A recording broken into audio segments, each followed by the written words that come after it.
there, this is Farmbiz Africa. My name is John Matavam. On today's episode, we are discussing about vertical farming. What's all about vertical farming? How can one start? How can one manage it? We'll be joined by an expert on the same. Let's all learn about vertical farming. My name is Onesmus Modhuri. I run Tower Gardens. We major in offering vertical gardening and farming solutions to urban and rural consumers. So what exactly is it like vertical farming? Well, vertical farming is slightly different from horizontal farming because what we look at is the unutilized space going upwards. So we look at the kind of space that our clients want to plant in, because most of the urban farmers are challenged with the horizontal or space to be able to do their cultivation. So we look at the spaces that maybe can be able to access enough sunlight, and then we advise them on how to utilize them using the vertical options. So before you got into vertical farming, what were you using before getting into that? Before I got into vertical farming, I was using the normal, traditional farming method, and I was doing distant farming, farming by phone, which was pretty frustrating.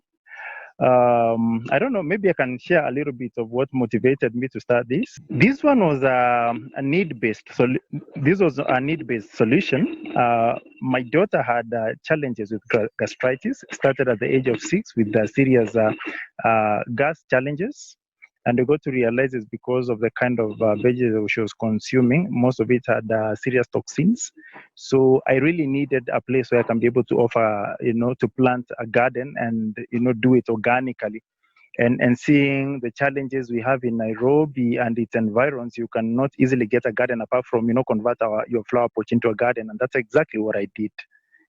Thereafter, after the strawberries and the vegetables did so well, I realized it's a solution. I started sharing with my friends in my social platforms, and there was need. And the need is what, created the entity Tower Gardens, and it eventually became a business, which are now offering solutions to the farmers. And now, just on that, could you just give us a difference, the main difference that you have so far encountered between the normal farming, the traditional, as you said, and now this vertical farming? What exactly is the biggest difference and the change point in that? Fantastic. Thank you for the question. Now, the big difference is one, I'm going to list them so that it's easier for your audience. One is you save a whole lot, like I save 90% of water consumed. A lot of water is charged.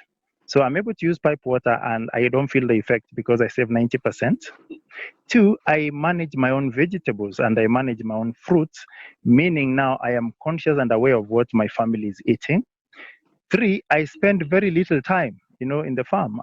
In 20 minutes, I'm out and I can go and do other things, build the economy and take care of my other, businesses. So to me, it is very viable because it saves me time, it saves me money, and it gives me very good results. The other advantage is it is very easy to manage diseases because everything is contained within a pot or within a very specific ground, meaning if one plant or two plants have an issue, I don't have to, deal with the entire crop plantation.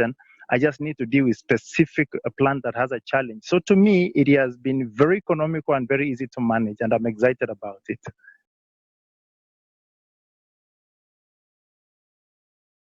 If I was to look at the economy of scale, I look at, because when you're going into, commercial farming, you have to look at your time vis-a-vis the space. And then convert that into finances. So this one is, I cannot even compare in terms of percentage. It is very economic because, for example, one of the models we use is called the tube tower, which is converting, the normal affluent 4-inch pipes into a garden. So it only occupies 1 square foot. And for 1 square foot, you have 10 plants. Where you would have had 1 plant, you have 10 plants. Another one is a 4x4 tier tower where you use the cylindrical holders, soil holders.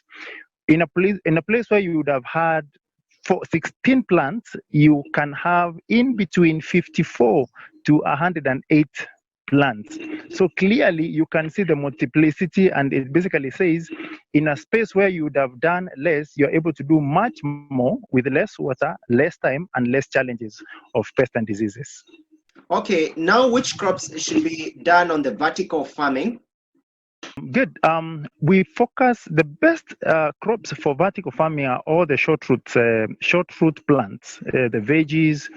For example, if it is the berry, I go for the strawberries, the gooseberries, because I mean the roots are very shallow, so they don't add excessive weight on the vertical system. Therefore, it balances the gravitational pull, and I'm able to manage and harvest without having to do repair and maintenance. Well, the biggest platform we have, the market platform, is online. You can check, for example, we have our Facebook page that is Tower Gardens. You're going to see all these solutions.